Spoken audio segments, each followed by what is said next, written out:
A meta description is a part of a SERP feature. When you search something on Google, what you're going to see are two different things. One, you're going to see the meta title come up, which is like the big text. It's almost like a heading at the top, which is a couple of characters. And then what you're going to see is a paragraph underneath or a couple of sentences, which further describes the page. It could also have keywords and highlight within the text itself. So that's what the meta description is. Now, you can tell Google what you want your meta description to be through certain tools. Maybe you're on WordPress, you can download Yoast, and which will help you get your meta description on your backend so Google can crawl it and put it where they feel is necessary. You could also put in the HTML into the backend manually. If you're on WordPress or Shopify, they provide those fields already whenever you're creating a page. And what it is, once again, it's just a preview into the page. Now, Google can decide whether they take your meta description or whether they don't take your meta description. It's on them. Maybe you put a meta description, it doesn't show up, which sometimes happens. Google can pick any part of your page to display in as your meta description.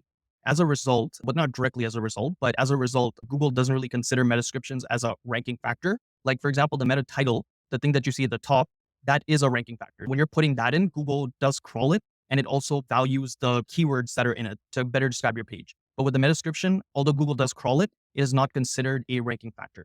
But it is an indirect ranking factor, because what happens is a well-written meta description entices people to click through to the result. And click-through rate from SERP is a very valuable ranking factor. The more enticing your meta description can be, the more people read it, the more people are likely to click through to it. The other thing is there are specific keywords that highlight within the meta description. If you have certain keywords, it might influence people to take more notice of your website and eventually click through to it. And if you have a higher click-through rate, you're more likely to rise up in the rankings as opposed to companies that have a lower click-through rate. That's the advantages and disadvantages of meta descriptions, as well as what they are.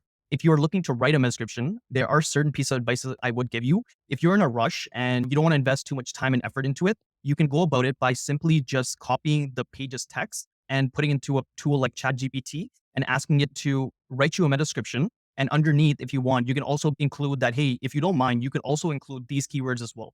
And then what ChatGPT will do is that it will go ahead and write the meta description for you. Now, you just need to make sure that it's only 165 characters, because if it's longer than that, it will get cut off. You want to make sure that that's something that ChatGPT is providing you. But a lot of these AI tools can write it for you if you're in a rush. Just make sure you're giving them the context as well as the keywords that need to be within the meta description.